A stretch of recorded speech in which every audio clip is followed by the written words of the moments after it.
Voilà.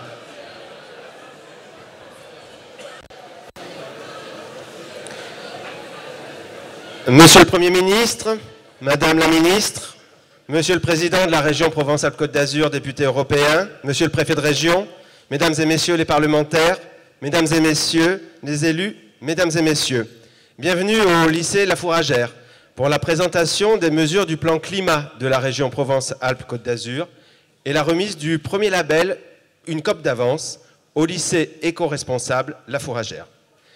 Sans plus attendre, je vous remercie d'accueillir Nina, jeune lycéenne du Parlement régional de la jeunesse, pour un rapide témoignage.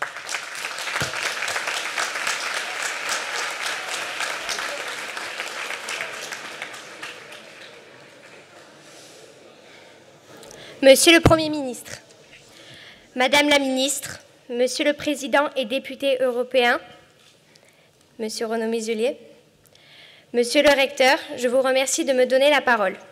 C'est un honneur pour moi, en tant que lycéenne, membre du Parlement régional, d'incarner cette voix de la jeunesse aujourd'hui. C'est une sincère reconnaissance de l'engagement volontaire des jeunes de la région au sein du Parlement régional de la jeunesse, dont vous avez ouvert et présidé les premiers travaux en octobre dernier, Monsieur le Président Renaud Muselier. En son sein, la Fabrique Environnement et Alimentation s'est réunie à l'occasion de plusieurs week-ends depuis le début de l'année et je salue tous mes collègues qui s'y impliquent.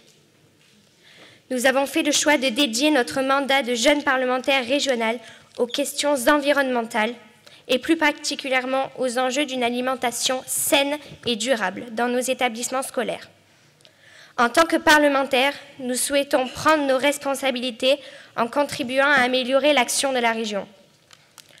Nous souhaitons que nos restaurations scolaires deviennent des cantines bio et durables en favorisant l'approvisionnement des cantines en circuit court, privilégiant ainsi l'agriculture de proximité et des produits locaux. Il s'agit pour nous d'un enjeu environnemental majeur, mais aussi économique, car ces rapprochements entre chefs de cuisine, gestionnaires et producteurs locaux sont l'assurance d'un développement équilibré de nos territoires et d'une meilleure qualité de nos repas. La lutte contre le gaspillage alimentaire doit aussi permettre de réduire les déchets et les coûts inutiles de nos cantines. Durant nos rassemblements de jeunes parlementaires, nous avons diminué de 40% nos déchets organiques par une sensibilisation directe de chaque jeune parlementaire et des pesées de déchets avant le dépôt de chaque plateau. Cet exemple n'est pas qu'un signe, c'est la démonstration que l'écoute, l'engagement, la détermination produisent des effets immédiats. La sensibilisation à l'environnement, c'est une préoccupation collective et c'est ce que nous souhaitons partager avec nos camarades de classe. Pour cela, nous souhaitons instaurer, Monsieur le Président, des éco-ambassadeurs dans tous les établissements scolaires. Ces ambassadeurs verts seraient chargés de mener des actions dans leurs établissements respectifs afin d'informer, de sensibiliser, mais aussi de contribuer à une alimentation plus locale et plus durable. Nous avons donc travaillé sur un statut de ces éco-ambassadeurs. Nous proposons aussi une charte qui labelliserait l'engagement volontaire de tous les jeunes qui souhaiteraient s'impliquer dans cette démarche. Cette charte pourrait ainsi valoriser ces initiatives positives pour notre région, nos établissements et nos territoires. J'en finirai par ces mots de Julien Gracq. Tant de mains pour transformer ce monde et si peu de regards pour le contempler.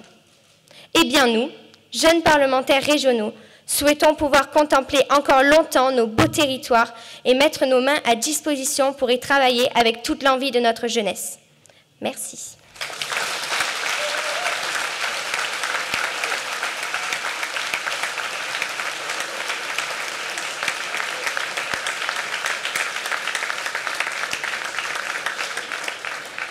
La parole est à Monsieur Renaud Muselier, président de la région Provence-Alpes-Côte d'Azur, député européen. Vous pouvez m'applaudir.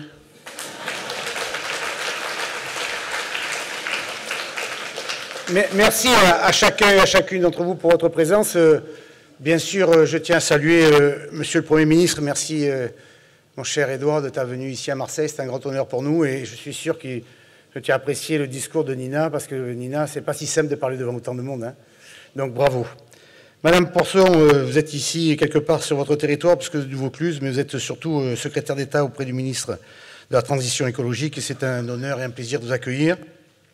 Mesdames et messieurs les parlementaires, monsieur le recteur, monsieur l'inspecteur d'académie, monsieur Ré, représentant du conseil départemental, madame Savon, madame Posbentier, et madame le maire, madame Galli, monsieur Ravier, merci pour votre présence à chacun et à chacune d'entre vous. Merci à vous tous, les jeunes, là, d'être là et de nous supporter aujourd'hui. Alors, vous allez avoir des discours qui risquent d'être un peu longs, mais qui sont importants parce qu'on va dire des choses importantes pour notre région, que j'ai l'honneur de présider, et pour la République. Et c'est pour nous, Marseillais, pour nous, régionaux, un grand honneur d'accueillir monsieur Édouard Philippe. Monsieur le Premier ministre, nous sommes déjà vus dans le cadre de vos fonctions 2 fois. Une première fois à Orléans, où vous vous exprimiez devant les régions de France et où nous avions eu quelques difficultés. Nous nous sommes vus après, vous avez eu l'honneur, l'amabilité de nous accueillir dans votre bureau à Matignon pour faciliter la tâche avec les présidents de région. Nous sommes heureux de travailler pour la France, auprès de vous, à côté de vous, et pour notre pays. Et je tiens à le souligner en tant que président de notre belle région Provence-Alpes-Côte d'Azur. Mon cher Édouard, nous nous connaissons depuis longtemps. Et je voulais te dire qu'en devenant président de cette région, j'ai voulu, dans mon action politique, avec notre majorité, donner un sens à cette action et à la visibilité de notre institution. Pour ce faire, il fallait de la clarté. Et le sens de notre action régionale m'est apparu tout à fait évident au moment où ma fille, qui a votre âge, m'a demandé à quoi servait un président de région, juste après mon élection. Un brin d'humilité. Nous sommes gérés par la nouvelle loi, qui est la loi NOTRe, et Monsieur le Premier ministre, vos arbitrages budgétaires nous ont forcés, nous ont obligés à nous reconcentrer sur nos compétences. C'est une très bonne chose. Et donner ainsi un sens à toutes nos décisions, car je souhaite que les 5 millions de la région Provence-Alpes-Côte d'Azur se sentent bien ici chez eux, mais surtout qu'ensemble, nous puissions la préserver. Provence, Alpes, Côte d'Azur, plus qu'une simple région, c'est un petit pays. Un petit pays de 6 départements, un produit intérieur brut équivalent à celui du Portugal, une superficie avoisinant celle de la Belgique, 2,5 milliards d'euros de budget et 3 marques mondes, 3 marques internationales reconnues avec ces mots Provence, Alpes et Côte d'Azur. À ce sujet, et pour mettre fin à une polémique stérile alimentée par l'extrême droite, je le redis, notre région n'a pas changé de nom. C'est l'acronyme qui a changé. Provence, Alpes, Côte d'Azur, ce sont des atouts d'attractivité économique uniques. Nous conserverons donc notre nom, car nous sommes attachés à nos racines, nous y sommes viscéralement attachés. Nous avons fait le choix, pour la communication de notre institution, pour nos campagnes marketing et la promotion de nos destinations à l'international, de mettre Sud. Désormais, on ne dira plus PACA. On n'écrira plus PACA. Mais soit on dira Région Sud, soit on dira Région Provence-Alpes-Côte d'Azur. Vous aurez le choix. Comme ça, notre petit pays, qui représente avec 25% de parcs naturels, 50% d'espaces boisés et 1000 km de côte, un paysage magnifique. Une biodiversité à la richesse exceptionnelle et unique en France, un écrin de France entre mer et montagne. Depuis le sommet des écrins, à plus de 4000 mètres d'altitude, jusqu'au doux rivage de notre belle Méditerranée. Depuis nos villages alpins, où l'on fait vivre notre pastoralisme, jusqu'à nos 3 grandes métropoles, Nice, Marseille, Toulon, en passant par notre arrière-pays, où la lavande fait chanter les cigales. C'est une richesse environnementale, mais aussi une richesse économique, source d'attractivité pour notre région. Et nous ne pouvons rester indifférents face à des territoires ravagés par les flammes, face à une mer de plus en plus polluée, face à un air de plus en plus difficile à respirer. La prise de conscience sur le sujet, c'est un devoir moral vis-à-vis de nos enfants, mais c'est aussi un défi économique à relever. La prise de conscience sur le sujet, elle est individuelle, mais aussi collective. La prise de conscience sur le sujet, elle doit être citoyenne, mais avant tout politique. Il y a 2 ans, le monde se réunissait à Paris à l'occasion de la COP21. Pour la première fois dans l'histoire, 192 États s'engageaient pour notre avenir commun, et traduisaient une volonté, un objectif très clair et chiffré. limiter le réchauffement climatique à 2 degrés d'ici 2050, et moins de 2 ans plus tard, le président des États-Unis décidait de sortir des accords sur le climat, décision potentiellement catastrophique pour l'avenir de l'humanité. Aussi, je veux vous remercier, Monsieur le Premier ministre, avec le président de la République française, d'avoir placé la France en première ligne sur ce sujet. Vous n'avez pas ménagé vos efforts et vous avez su faire revenir la France parmi le concert des nations entendues, écoutées et respectées dans le monde. J'ai fait le choix politique d'être votre partenaire. Un partenaire exigeant, vigilant, mais avant tout positif. Un partenaire politique, soutien de ce qui va dans le bon sens et combat les erreurs. C'est mon état d'esprit. Monsieur le Premier ministre, nous sommes issus de la même famille politique. Vous engagez pour la France, vous souhaitez sa réussite, comme moi. Et sur le sujet du changement climatique, nous travaillons ensemble. Nous travaillons ensemble sur d'autres sujets aussi. Afin d'accompagner votre démarche, le 21 novembre dernier, nous avons organisé un événement international à Marseille, Méditerranée du futur, un engagement commun en faveur du climat. Ce jour-là, plus de 1000 décideurs méditerranéens, chefs d'État, ministres, ambassadeurs, consuls, présidents de région, gouverneurs de province, maires, chefs d'entreprise, scientifiques, étaient réunis autour du ministre des Affaires étrangères, M. Le Drian, du prince Albert II de Monaco et de moi-même. Par cet événement, j'ai voulu ouvrir la voie d'une coopération méditerranéenne nouvelle, basée sur la croissance verte et la création d'emplois durables. Pour être entendu, nous devons être exemplaires. C'est la raison pour laquelle je suis heureux de vous annoncer aujourd'hui le grand plan climat de la région Provence-Alpes-Côte d'Azur.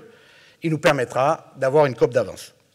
Ainsi, nous serons la première région d'Europe à respecter les accords sur le climat de la COP 21 et à décliner le pacte mondial de l'humanité, de l'ONU, en faveur de l'environnement.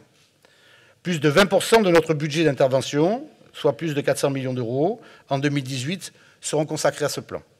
D'ici la fin du mandat, cette proportion aura atteint plus d'un tiers.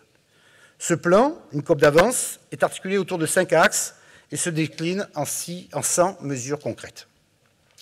À travers tous nos domaines de compétences, nous agirons pour relever le plus grand défi jamais lancé à l'humanité, le défi climatique. Nous agirons dans le domaine des transports en favorisant l'écomobilité, dans le domaine de l'énergie en augmentant la part des énergies renouvelables, dans le domaine de l'économie en consacrant plus de 30%, c'est-à-dire 100 millions d'euros de notre fonds d'investissement régional aux projets respectueux de l'environnement et de start-up innovantes, dans la préservation du territoire et l'objectif d'une région zéro plastique en 2030, et dans le domaine du bien-vivre avec la mise en place du baromètre du bien-être. La préservation de la biodiversité est un élément essentiel de notre plan climat et nos parcs naturels régionaux seront un excellent relais de nos actions. Ces territoires d'exception sont un incontestable vecteur d'attractivité pour notre région et le travail de préfiguration du 8e parc naturel régional, celui de la Seine-Baume, est un bel exemple. Il préfigure le 9e qui arrivera dans le cours de l'année prochaine, qui est cher à Mme Pierson, qui est celui du Mont Ventoux. Nous écoutons les territoires, nous prenons leurs spécificités en considération, on finit toujours par avancer. Pour aller encore plus loin, j'ai souhaité prendre pour ma part, toute ma part, à la candidature de Marseille pour accueillir en 2020 le Congrès mondial de la biodiversité dans notre capitale régionale. Vous avez eu l'amabilité, Monsieur le Premier ministre, de me téléphoner pour un dimanche soir tard, ce qui prouve que vous traitez vos dossiers, vous traitez Marseille avec considération, et je vous en remercie. Nous avons beaucoup travaillé avec les équipes du ministère de Mme Poisson et de M. Hulot. Chaque jour, nous accueillons 160 000 lycéens dans 182 lycées sur plus de 3 millions de mètres carrés bâtis. Et je tiens à saluer celles et ceux qui sont là aujourd'hui et suivent les nombreuses formations dispensées dans notre région sur les métiers de l'environnement, du génie climatique, des smart grids électriques. C'est à vous que je veux m'adresser en priorité, vous qui serez les décideurs de demain. Le volet lycée du plan climat régional se construit autour de 4 ambitions assorties d'objectifs clairs et chiffrés encore. Première ambition, l'efficacité énergétique et la rénovation. La meilleure énergie est encore celle que l'on ne consomme pas. Le secteur des bâtiments résidentiels et tertiaires est le 2e émetteur de gaz à effet de serre dans notre pays. 100 millions de tonnes d'équivalent CO2 chaque année, en hausse de 11% ces 15 dernières années. En conséquence, il est clair que nos lycées constituent donc un formidable gisement d'économie d'énergie. Certains en zone de montagne sont confrontés à des hivers rigoureux, d'autres sur notre littoral requièrent des solutions de climatisation. Il faut une réponse adaptée à chaque établissement. Chaque année, la consommation énergétique de nos lycées est de 235 millions de kWh. C'est l'équivalent d'une ville de 15 000 habitants. Nous avons engagé un vaste plan de rénovation énergétique de nos lycées en investissant plus de 300 millions d'euros, 75 millions d'euros par an d'ici la fin de notre mandat, pour atteindre 20% d'économie d'énergie et créer plus de 3 000 emplois. Isolation, changement d'industrie, modernisation, système de chauffage et de climatisation, rien ne sera laissé au hasard. Il permettra d'atteindre une économie de 32 millions de kilowattheures d'énergie d'ici 2021. Deuxième ambition, la production d'énergie renouvelable sur le patrimoine régional. Ici, dans le lycée de la Fourragère, nous sommes d'ores et déjà exemplaires, avec 1400 m² de panneaux photovoltaïques qui assurent 20% de la consommation énergétique du lycée. Ça fait 8 tonnes de CO2 en moins chaque année et 30 000 € de bénéfices pour le lycée en revente d'électricité. À cela s'ajoute la production solaire thermique, 50 m² sur le toit de la demi-pension pour la production d'eau chaude à la demi-pension. D'ici 3 ans, 30% des établissements de la région seront équipés de sources de production d'énergie photovoltaïque. Troisième ambition, une agriculture moins énergivore et de meilleure qualité. Nous généralisons les circuits de proximité et le recours à une agriculture raisonnée pour l'alimentation des cantines scolaires. La restauration scolaire, c'est 143 cuisines de production, 18 cuisines satellites, 12 millions de repas servis par an pour 28 millions d'euros. Et actuellement, seulement 10% des denrées qui proviennent des circuits courts. Nous atteindrons donc 50% en 2021. Quatrième ambition, développer les actions éducatives. L'évolution des représentations, le changement des mentalités et donc des pratiques est un enjeu crucial dans la lutte contre le changement climatique. C'est même là que tout se joue. Pour vous sensibiliser, vous, les jeunes générations, ma démarche est à l'opposé d'une forme de catastrophisme. Ce catastrophisme inhibe et bloque notre inventivité. Et je me félicite des projets initiés dans cet établissement, tout particulièrement du travail des enseignants de sciences de la vie et de la terre et des sciences physiques et chimiques, autour d'un projet scientifique portant sur l'état de l'Uvonne, projet que nous finançons. L'Uvonne, c'est un fleuve qui est juste à côté et c'est intéressant à traiter. Pour aller plus loin, d'ici 2021, nous consacrerons 2 millions d'euros par an aux actions éducatives portant sur la protection de l'environnement. Je souhaite que la moitié des économies énergétiques que nous allons réaliser en ayant une COP d'avance soit consacrée au financement de ces actions pédagogiques éco-responsables. Je veux également avoir un mot pour les membres du Parlement régional de la jeunesse. Par l'intermédiaire de Nina, vous avez démontré votre fougue, votre passion, votre détermination. Vous êtes exigeants avec nous, vous avez raison. Ma seule exigence à moi sera la créativité. Bousculez-nous, interpellez-nous, et nous avancerons ensemble. Et je vous annonce ma volonté de donner suite à votre proposition de créer un éco-ambassadeur dans tous les lycées de la région dès l'année scolaire 2018-2019. Enfin, j'ai souhaité remettre aujourd'hui le premier label, une COP d'avance, à votre lycée exemplaire. Panneaux photovoltaïques, chaudières thermiques, formation au métier de demain. Ici, on a déjà une COP d'avance. Voilà, Monsieur le Premier ministre, Madame la Ministre, avec les élus de ma majorité, nous avons fait le choix d'agir. Après les promesses électorales, parole donnée, parole tenue, nous passons à une autre étape. Et de travailler en concertation très claire avec vous. Comme je le disais tout à l'heure, la concertation est le plus exigeant des comportements. Mais c'est la condition pour avancer et pour construire une France moderne, dynamique, en marche, en courant, en avant. Je ne sais pas, mais en mouvement. C'est une évidence. Mesdames et messieurs, il existe des politiques importantes, d'autres décisives, mais notre politique environnementale est vitale. Certains ont cru que l'écologie, que le développement durable pouvait être l'affaire d'un clivage partisan, d'un clivage entre la droite et la gauche, entre l'économie et l'écologie, entre le sud et le nord. Ils avaient tort et ils auront tort. La préservation du bien commun, c'est l'affaire de chacun, c'est le défi que nous lance la planète. Alors puissions-nous le relever ensemble dans le respect de la bienveillance et la bienveillance. Certains d'entre nous s'occupent des affaires du monde. D'autres tentent de relancer la construction européenne, ou bien encore de réformer la France. Avec eux, nous allons nous occuper de l'avenir de notre beau pays. Pour eux, justement, je souhaiterais un monde, pour nos enfants, un monde où le respect serait rendu à notre terre, à notre mère, à nous-mêmes. Je souhaiterais un monde où les lumières de la raison et de la culture seraient toujours plus fortes que l'obscurantisme qui peut nous diviser. C'est un enjeu de civilisation. Au crépuscule d'une vie, on peut regretter ses erreurs. on finit toujours par payer ses fautes. Épuiser la planète, hypothéquer son avenir, serait une faute incommensurable. Chaque nouvelle génération croit que le monde commence et finit avec elle. C'est de l'insouciance. L'insouciance, c'est le propre de la jeunesse. L'inconscience est un poison mortel. Alors ne soyons pas inconscients, soyons insouciants, mais responsables. Je vous remercie. Alors,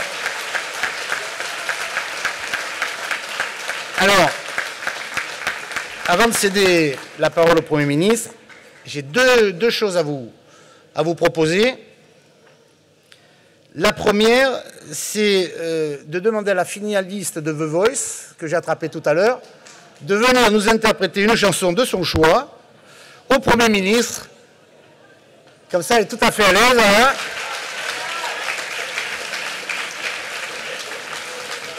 Tu veux un micro comme ça ou... Ça ou... Je sais pas. Bonjour à tous, désolée, je suis un peu prise de court du coup. Mais je vais essayer de chanter une chanson. T'es pas du tout au courant. Hein.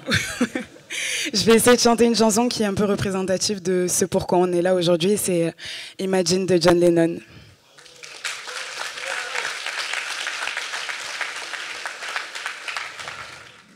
Imagine there's no heaven. It's easy if you try.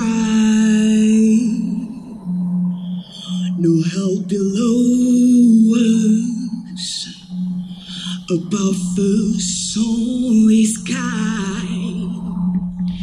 Imagine all the people living for today. Ooh. Imagine there's no countries. It isn't hard to do. Nothing to kill, die for, and no religion too. Imagine all the people living for today. Oh, you may say I'm a dreamer, but I'm not the only one. I hope someday you will join us, and the world will be as one.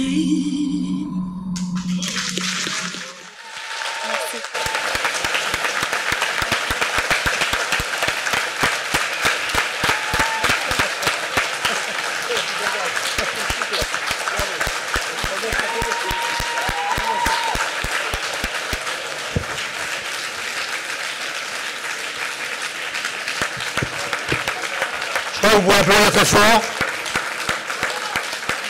Merci Iman. C'était pas facile, on t'a pris un peu par surprise là, hein, mais merci. Je voulais en profiter pour finir. Vous avez décidé, le conseil d'administration du lycée a décidé de nous proposer à la région, sous l'autorité de son proviseur, M. Siapi, j'en ai parlé au recteur d'académie tout à l'heure, donc il fallait donner, et c'est le rôle du président de région de le faire, un nom à votre lycée. Or c'est vrai, nous connaissons tous la fourragère, nous sommes tous très attachés depuis très longtemps, mais il peut avoir aussi un nom. On parlait de respect, on parlait de responsabilité, vous avez choisi Nelson Mandela, donc je proposerai au conseil régional à la majorité d'appeler le lycée La Fourragère le lycée Nelson Mandela.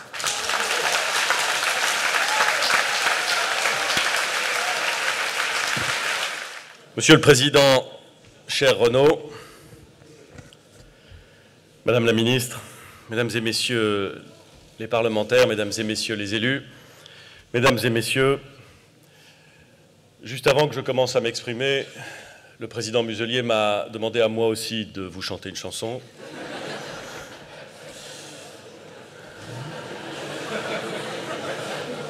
Je dois vous dire que j'ai le regret de vous dire qu'il m'arrive de dire non à Renaud Muselier. et que nous nous trouvons clairement dans cette perspective-là, voyez-vous.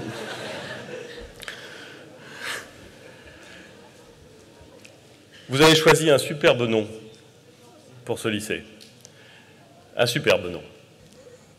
Et tout à l'heure, en entrant dans ce lycée, monsieur le proviseur m'indiquait que, en plus de proposer un nom pour ce lycée, il voulait instaurer quelque chose qui deviendrait probablement une tradition. Donner le nom d'une personnalité à une promotion. Et j'ai compris, monsieur le proviseur, que les élèves de seconde étaient en train de réfléchir afin de proposer des noms, puis de voter pour choisir celui qui, ou celle, qui incarnerait leur promotion. J'ai demandé à monsieur le proviseur dans quel champ du savoir on pouvait convoquer les parrains de promotion. Fallait-il que ce soit des scientifiques, des écrivains, des artistes, des sportifs, des chanteurs, vivants ou morts? Et monsieur le proviseur m'a dit que le choix était au fond très large. Alors je voudrais, mesdames et messieurs, et surtout à vous, élèves de seconde, et peut-être même à ceux qui vous succéderont dans ces murs, proposer un nom. Le nom d'un biologiste et d'un scientifique. Il est à la fois biologiste et géographe. D'un auteur américain qui a écrit parmi les livres les plus saisissants et à mes yeux les plus révélateurs sur les sujets qu'a évoqués devant vous le président Muselier. Cet auteur décrit des sociétés qui présentent, en dépit de différences considérables, différences géographiques, différences historiques, un point particulier. Cet auteur nous dit qu'il y a quelque chose de commun aux premiers habitants de l'île de Pâques, aux habitants de la Papouasie-Nouvelle-Guinée, aux Vikings qui ont conquis un certain nombre d'îles juste avant d'arriver au Groenland, aux Japonais sur leur archipel, aux Français aussi, qui vivent aujourd'hui et maintenant. Ce point commun, c'est que pour vivre, ces sociétés doivent puiser dans leurs ressources naturelles, que ce soit le bois, le minerai, que ce soit l'eau ou l'élevage lorsqu'il recourt à ce système de production agricole. Et ce qui est passionnant dans cet auteur, c'est qu'il montre que dans ces sociétés, et souvent dans des petites sociétés insulaires, mais aujourd'hui notre planète est devenue une île, il y a un moment où, collectivement, la société peut prendre la bonne décision. Elle peut choisir de continuer à faire comme elle a commencé à faire et épuiser ses ressources naturelles et courir vers l'échec et s'effondrer sur elle-même et disparaître. Ou elle peut, parce qu'elle sent que c'est sa survie qui est en jeu, prendre les bonnes décisions, qui ne sont jamais faciles puisqu'il s'agit de rompre avec ce qui était précédemment pratiqué. Cet auteur américain, ce géographe et ce biologiste, c'est Jared Diamond. Et il a écrit de nombreux livres, dont un qui s'appelle justement « Effondrement ». Beaucoup de ceux qui ont lu ce livre, qui est passionnant, et que je vous encourage vivement à lire, le trouvent pessimiste. Pessimiste parce que justement il décrit des effondrements. Pessimiste parce qu'il montre des civilisations qui s'arrêtent, qui s'écroulent. Je ne l'ai jamais trouvé pessimiste, ce livre. Je le trouve même, en vérité, réjouissant. Réjouissant parce qu'il montre qu'il est arrivé dans l'histoire de l'humanité que des mauvaises décisions soient prises, mais qu'il est arrivé aussi que d'excellentes décisions soient prises, qui ont permis justement à nos sociétés de s'adapter et de survivre, alors même que l'environnement dans lequel elles s'exprimaient, les ressources qu'elles puisaient, arrivent ou soient menacées dans leur pérennité. Le sous-titre de ce livre, Effondrement, repose en une question, qui est une question fondamentale. Comment les sociétés décident de leur disparition ou de leur survie? Eh bien, mesdames et messieurs, cher Renaud, cette question, c'est la nôtre. C'est celle que vous abordez ici, dans les formations qui vous sont proposées. C'est celle à laquelle entend répondre le plan climat que vient de présenter le président Muselier. C'est celle qui anime le gouvernement et, au fond, l'ensemble du pays dans cet exercice particulier d'adaptation et de transformation qui est le nôtre. Le président de la République a récemment réaffirmé l'ambition et la volonté de notre pays dans ce domaine lors du One Planet Summit, comme on dit en français, organisé à Paris il y a 10 jours à son initiative. Cet événement a rassemblé plus de 4000 participants, des États, des entreprises, des scientifiques, des organisations non gouvernementales, des villes et des régions, parmi lesquelles, au titre de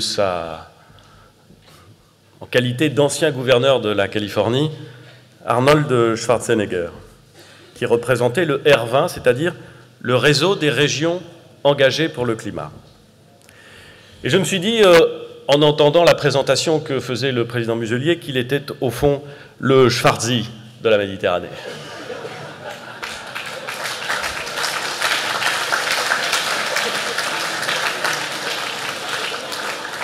Avec, il est vrai, un physique peut-être moins imposant, avec, il est vrai, un accent probablement plus chantant, mais au fond, et toute blague à part, avec deux caractéristiques qui sont bien plus essentielles. D'abord, le fait que ni le gouverneur Schwarzenegger, ni le président Muselier ne sont issus de familles politiques pour qui l'environnement était une donnée centrale ou première. Et on peut le dire, cher Renaud, il n'y avait rien de naturel dans le fait de s'intéresser à ces sujets, pour toi, comme probablement pour d'autres. Pour moi aussi, d'ailleurs. Première chose. Et deuxième chose, un engagement qui, parce qu'il n'y voit aucun reproche, il voit au contraire le sens d'une véritable admiration, parce qu'il est tardif, est encore plus fort. Et je pense que c'est essentiel, parce que si nous n'avons pas parmi nous un certain nombre de responsables, associatifs, entrepreneuriaux, politiques aussi, qui acceptent l'idée d'une conversion certes tardive, mais déterminée à ces sujets, nous ne les réglerons pas. Il y a un mois, ici, tu l'as dit Renaud, vous avez réuni des participants de tout le pourtour méditerranéen pour et à l'engagement commun pour l'accord de Paris. Dans cette région, Provence, Alpes, Côte d'Azur, dans ce sud,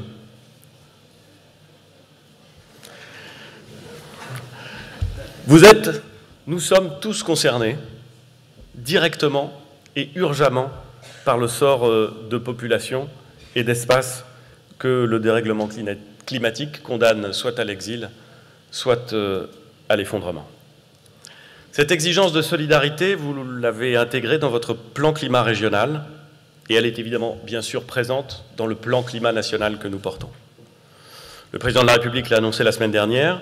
Afin de répondre aux besoins qui sont d'ores et déjà immenses en la matière, la France s'engage à augmenter la part des financements dédiés à l'adaptation au changement climatique.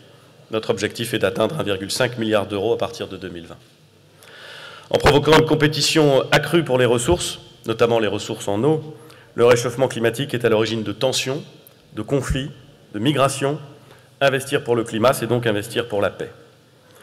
Outre ce devoir de solidarité, notre responsabilité, notre priorité, c'est de réduire nos émissions de gaz à effet de serre.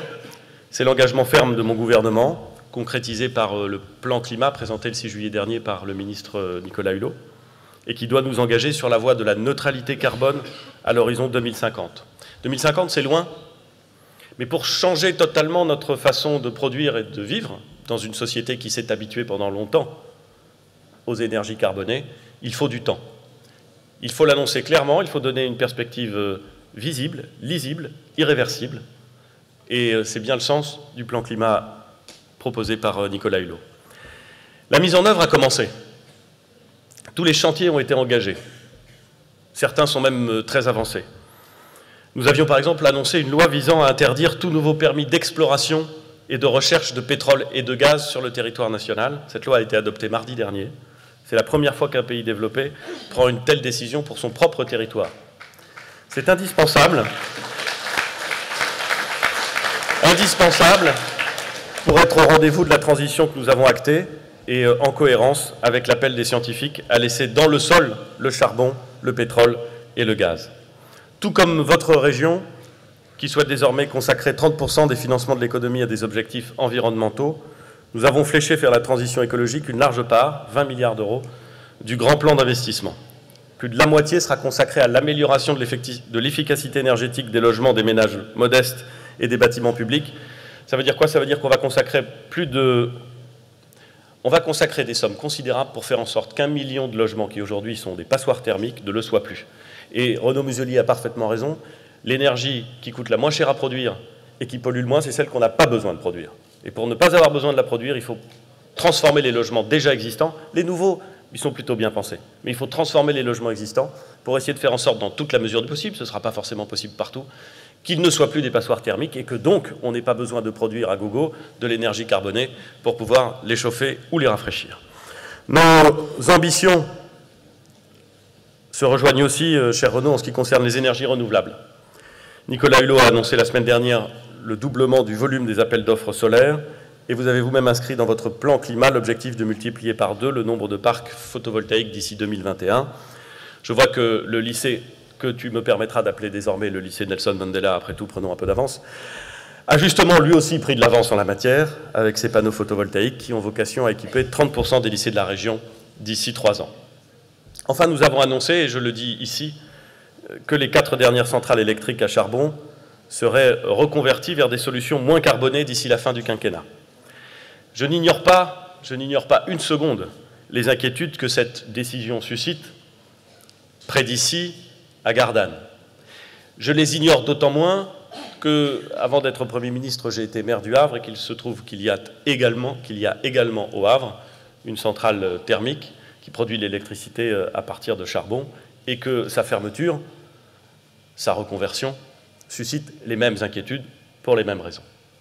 Mais nous devons avancer, nous devons traiter les enjeux économiques et sociaux qui découlent de nos décisions et j'ai demandé à l'ensemble des ministres et notamment au secrétaire d'État Sébastien Lecornu d'étudier avec les territoires les conditions dans lesquelles nous pouvions faire en sorte que cette transition, qui n'est pas simple et qui n'est pas anodine, puisse s'effectuer dans les meilleures conditions.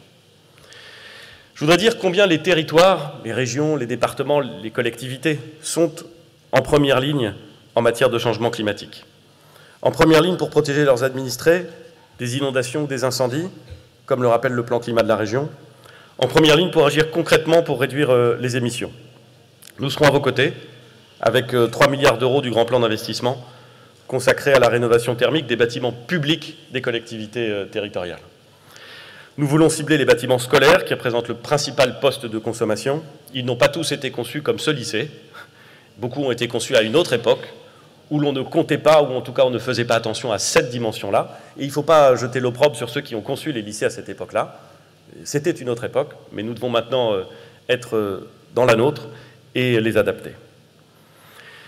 J'ai vu que votre lycée s'était doté d'un toit végétalisé qui a probablement pas mal souffert de la saison assez sèche que nous venons de connaître et que nous connaissons d'ailleurs à bien des égards encore.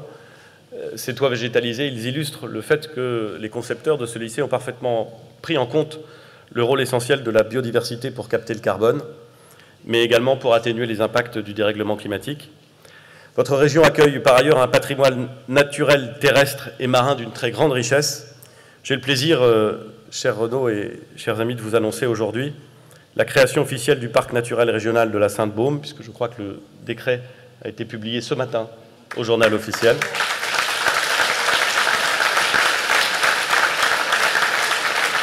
Ce parc naturel régional vient consacrer un patrimoine culturel et naturel exceptionnel. Vous êtes pleinement conscient, vous le savez, que nous devons protéger les écosystèmes. C'est un des axes majeurs du plan climat de la région. Et au niveau national, je souhaite créer une dynamique sur ce sujet, une compréhension de même ampleur que sur la question du climat. Et il y a du travail, mesdames et messieurs. Parce que autant les gens qui nous entourent, même quand ils n'ont pas une appétence particulière pour les sujets de l'écologie et du monde dans lequel nous vivons, ont bien compris qu'il se passait quelque chose sur le climat, autant je pense que sur la biodiversité, le chemin est encore un peu plus long et la perception un peu moins claire. Nous avons donc du travail de pédagogie et d'explication, et c'est aussi la raison pour laquelle la France a décidé de soutenir la candidature de Marseille pour le congrès mondial qui se tiendrait ici en 2020, ou qui se tiendra ici en 2020, car nous devons être optimistes et mobilisés. Je sais pouvoir compter, cher Renaud, sur la mobilisation de la région, ainsi que sur celle de l'ensemble des élus et des citoyens marseillais pour contribuer à la réussite de cette candidature.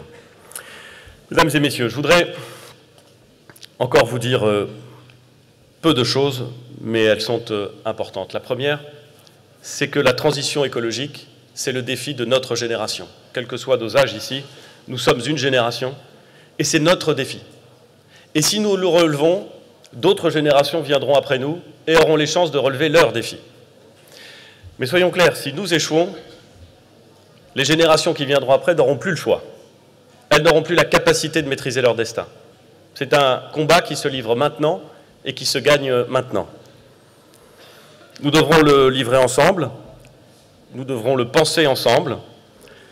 Je voudrais dire combien j'ai été frappé à la fois par le cran et par la qualité des propos qui ont été tenus il y a quelques instants par Nina. Ça montre que votre génération est prête à relever le défi.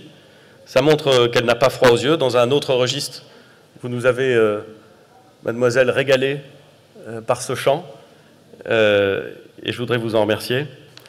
Et puis je voudrais vous dire, mesdames et messieurs, que si nous nous battons, si nous nous engageons, l'État, la région, pour, au fond, ne pas nous effondrer, pour sauver notre planète, pour sauver notre pays, pour sauver notre environnement, nous ne le faisons pas simplement parce que la nature serait belle et qu'il faudrait la respecter. Nous le faisons parce que nous vivons ensemble dans une communauté. Renaud Muselier a parlé de petits pays à propos de la région. Nous vivons dans une nation qui doit faire face à ces sujets. Elle doit parfois faire face à des drames. Et au moment où je vous parle, il y a peut-être quelques instants, sur les bords de la Méditerranée, un peu plus à l'ouest, un peu plus au sud, cher Renaud, en Occitanie, des familles immensément tristes, des collégiens immensément tristes, ont accompagné des enfants victimes d'un accident dont vous avez tous entendu parler, qui a eu lieu jeudi dernier. 6 enfants sont morts, d'autres sont encore dans une situation extrêmement critique. Ils ont été enterrés aujourd'hui. Je vous propose qu'à la fin de ce discours, c'est-à-dire maintenant, nous n'applaudissions pas, mais que nous nous levions et nous observions une minute de silence à leur attention, non pas du tout en signe d'une tristesse qui nous submergerait, mais pour dire que nous sommes une nation, nous vivons ensemble, il y a des moments merveilleux, il y a des moments joyeux, il y a des moments difficiles et durs, et dans les moments durs, nous sommes ensemble.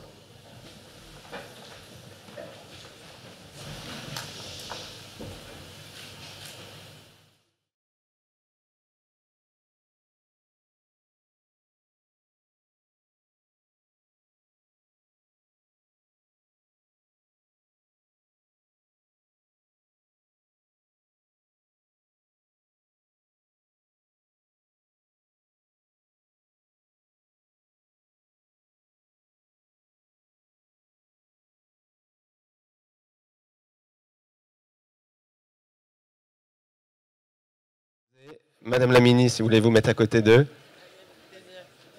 Voilà, Monsieur le Président Muselier, vous allez signer en premier, puis vous donnerez...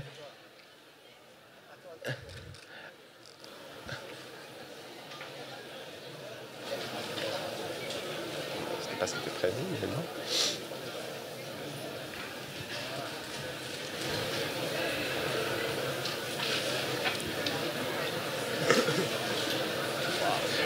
le premier label a été décerné au lycée La Fourragère, prochain futur Nelson Mandela. Voilà.